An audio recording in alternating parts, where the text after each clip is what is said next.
आप देख रहे हैं इंडिया टाउन न्यूज, भारत की बात। दुर्ग के नंदनी थाना क्षेत्र में जहां एक तरफ पुलिस को एक बड़ी सफलता हाथ लगी, वहीं दूसरी तरफ इस सफलता ने आबकारी विभाग की लापरवाही और कथित मिलीभगत को भी बेनकाब कर दिया है।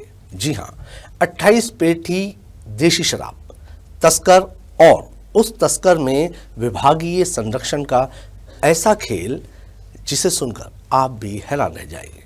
नमस्कार, मैं हूं आपके साथ कमर गौस और आप देख रहे हैं इंडिया टाउन न्यूज। चलिए बढ़ते हैं सीधे सबसे बड़ी रिपोर्ट की ओर, जिसे दुर्ग से भेजे हैं हमारे संवाददाता रवि कुमार सोनकर ने। 28 पेटी शराब वहां पे से जब्त हुआ। जब चेक किया तो पाया कि वो जो शराब है वो यही छत्तीसगढ़ की ही शराब थी। नंदनी थाना क्षेत्र में क्राइम ब्रांच की टीम ने शराब तस्करी के एक बड़े नेटवर्क का पर्दाफाश किया है। ये मामला सिर्फ अवैध शराब की सप्लाई तक सीमित नहीं, बल्कि इसने सरकारी सिस्टम में बैठे उन लोगों पर भी उंगली उठाई है जो नियम लागू करवाने के बजाय तस्करी को संरक्षण देने के आरोप में घिर रहे हैं। ग्राम पंचायत डुमूर के पूर्व सरपंच का पति और कुख्यात शराब तस्कर नरेश कुर्रे अपने दो साथियों के साथ 28 पेटी देशी शराब लेकर सप्लाई के लिए निकल रहा था। इसी दौरान पुलिस ने उसे घेराबंदी कर पकड़ा, शराब की पूरी खेप जब्त की और पूछताछ शुरू की। लेकिन पूछताछ में जो सामने आया उसने सबको चौंका दिया।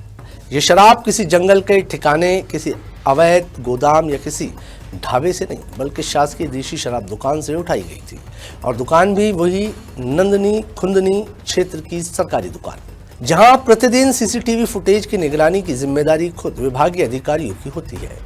सरकारी नियमों के अनुसार किसी भी व्यक्ति को एक बार में सिर्फ 4 बोतल और 16 पौवा ही दिया जा सकता है, मगर तस्कर 28 पेटी शराब लेकर कैसे निकल गया, वो भी दिन दहाड़े और कथित रूप से आबकारी विभाग के ही कुछ अधिकारियों के संरक्षण में। ये सवाल अब पूरे विभाग की कार्यप्रणाली पर भारी संदेह खड़ा कर रहा है। क्राइम ब्रांच ने तस्करों को रंगे हाथ पकड़ा, मगर अब जांच का फोकस ये है कि दुकानों से इतना बड़ा स्टॉक किसने बाहर निकाला, सीसीटीवी फुटेज रोज कौन देखता है, ड्यूटी इंचार्ज कौन था, बिना अनुमति इतनी बड़ी खेप निकालना कैसे मुमकिन हुआ। हालांकि पुलिस ने सरकारी दुकान के 2 छोटे कर्मचारियों पर कार्रवाई की है, मगर बड़ा सवाल अभी भी वहीं खड़ा है कि छोटे कर्मचारी इतनी बड़ी तस्करी को अकेले अंजाम दे सकते हैं या फिर ऊंचे स्तर पर बैठे किसी अफसर की अनुमति के बिना ये पूरा खेल नामुमकिन था। तस्करी पकड़ में आने के बाद अब विभागीय मिलीभगत की बात पूरे जिले में चर्चा का विषय बनी है। लोग पूछ रहे हैं कि क्या आबकारी विभाग इस तरह की तस्करी को नजरअंदाज कर रहा था या फिर किसी की शह पर पूरा नेटवर्क चल रहा था। अब जब मामला खुल चुका है, अब जनता से लेकर प्रशासन तक सभी की निगाहें इस बात पर टिकी है कि क्या आबकारी विभाग के जिम्मेदार अधिकारी भी जांच के दायरे में आएंगे या फिर कहानी हमेशा की तरह सिर्फ तस्करों तक ही सीमित कर दी जाएगी। ये मुखबिर से सूचना मिली थी कि कोई टाटा सफारी ने वो एक शराब का परिवहन करने वाला है, और इसी सूचना के आधार पर पथरिया चौक के आसपास पुलिस ने जब चेकिंग चालू किया तो सूचना के मुताबिक वहां पे एक टाटा सफारी पुरानी आती हुई दिखी थी। उसको भी चेक किया गया तो सच में उसमें से 28 पेटी शराब वहां पे से जब्त हुआ। जब चेक किया तो पाया कि वो जो शराब है वो यही छत्तीसगढ़ की ही शराब थी, बाहर स्टेट की नहीं थी। तो पुलिस ने उसमें जो व्यक्ति थे उनको तत्काल वहां पे अपनी हिरासत में लिया, पूछताछ किया। तो पूछताछ में 4 आरोपी को हम लोगों ने तत्काल गिरफ्तार किया, और साथ ही जब तस्दीक किया, पूछताछ और विवेचना भी की, तो उसके बाद पता चला कि जो शराब भट्टी है, जो वहां से 2 लोग जो थे वो लोग इसमें संलिप्त पाए गए, तो उनको भी अपने पुलिस ने हिरासत में लिया है और इसमें आगे की कार्रवाई कर रहे हैं।